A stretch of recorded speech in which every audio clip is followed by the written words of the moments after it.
Assalamualaikum warahmatullahi wabarakatuh. Alhamdulillahirabbil alamin. Wal aqibatu lil muttaqin wala udwana illa 'alal zalimin.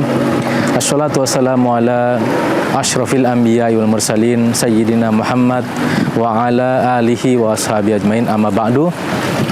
Para pemirsa Tribun Ternate yang dirahmati Allah Subhanahu wa taala, kali ini kita akan membahas satu tema yang sangat penting yang berkaitan dengan menjaga ukhuwah insaniyah atau persaudaraan kemanusiaan. Para pemirsa sekalian, Allah SWT berfirman dalam Al-Quran, A'udzubillahi minasyaitonirrajim, Bismillahirrahmanirrahim. Ya ayyuhan nasu inna khalaqnakum min dzakari wa unsa wa ja'alnakum syu'uba wa qabaila lita'arafu. Wahai sekalian manusia, ini ayat yang ditujukan untuk semua manusia karena di situ ada kata nas. Inna khalaqnakum min dzakarin wa unsa. Sesungguhnya kami, Allah, itu telah menciptakan kalian dari jenis laki-laki, begitu juga dari jenis perempuan. Wa ja'alnakum syu'uba wa qabaila. Dan kami juga telah menjadikan kalian itu syu'ub-syu'ub, kabilah-kabilah, bangsa-bangsa yang begitu banyak. Lita'arofu. Itu tujuannya apa? Di ayat tersebut dikatakan tujuannya adalah untuk lita'arofu, untuk saling mengenal. Para jemaah sekalian, ada beberapa hikmah yang bisa kita ambil dari ayat tersebut berkaitan dengan relasi atau hubungan baik, ukhuwah insaniyah antara kita dengan manusia secara umum. Yang pertama adalah kita tidak hidup sendirian. Kita terlahir ke muka bumi ini tidak sendirian.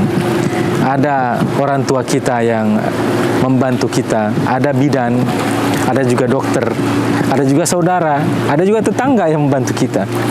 Bahkan ada juga orang yang berbeda agama dan kita yang membantu kita sampai kita bisa lahir, ketika kita bisa sekolah, sampai kita bisa bekerja, sampai kita suatu saat akan menjadi tua. Ini berkat bantuan dari sekian banyak manusia, bukan cuma yang beragama Islam, tapi juga yang beragama selain dari Islam. Maka dalam perspektif kita tidak hidup sendirian, itu berarti bahwa kita haruslah membangun hubungan yang baik, membangun komunikasi yang baik, membangun interaksi yang baik, membangun muamalah kemanusiaan yang baik dengan semua manusia. Apakah dia beragama Kristen, apakah dia beragama Hindu, Buddha, atau Tionghoa dan lain sebagainya yang ada di muka bumi ini. Hal kedua yang bisa kita ambil dari ayat yang mulia tadi adalah berkaitan dengan pentingnya kita menjaga dan merawat ukhuwah insaniyah tersebut. Bagaimana merawat ukhuwah insaniyah itu? Adalah dengan menjalin komunikasi, menjalin dialog antara satu dan lainnya. Di dunia diplomasi beberapa tahun terakhir, terutama setelah peristiwa 9/11 yang di New York, Amerika Serikat itu ada satu bentuk diplomasi yang cukup banyak digunakan oleh kita di Indonesia yang namanya interfaith dialogue atau dialog antar agama. Ini bukan dialog untuk menyatukan agama-agama, tapi dialog antar pemuka agama untuk menjadikan agama atau tokoh agama sebagai salah satu media atau salah satu aktor penting dalam membangun diplomasi yang damai.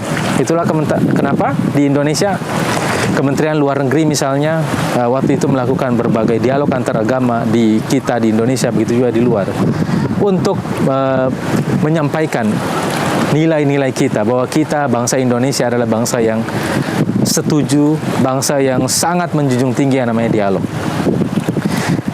Para pemirsa sekalian, kita bisa belajar dari bagaimana diplomasi yang luar biasa dari Sultan Babullah, seorang sultan luar biasa dari Kesultanan Ternate ini.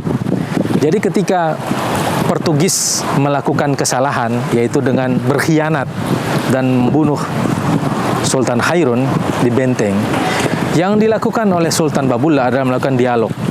Dialog dengan satu cara atau dengan satu tujuan, yaitu serahkan pelaku pembunuhan terhadap Sultan Hairun tersebut.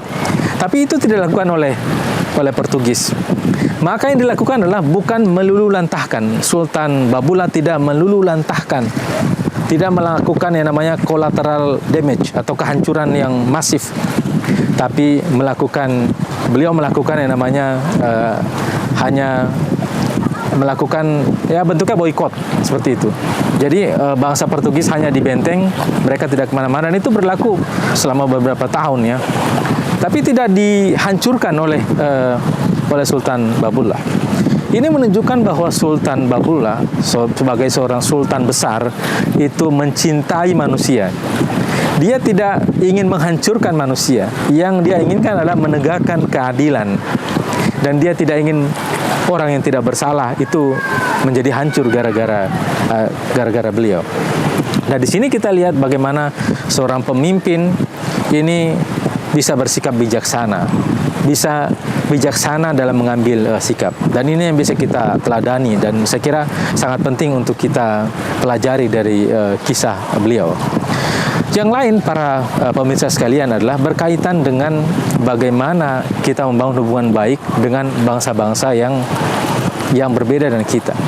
Ada seorang tokoh terkenal dari Tidore yang bernama Imam atau Tuan Guru Abdullah bin Kadi Abdus Salam, berasal dari Pulau Tidore, diasingkan ke Batavia, ke Jakarta oleh Belanda, kemudian diasingkan juga ke Ceylon di Sri Lanka, dan selanjutnya diasingkan di tempat yang sangat jauh, yaitu di Cape Town di Afrika Selatan.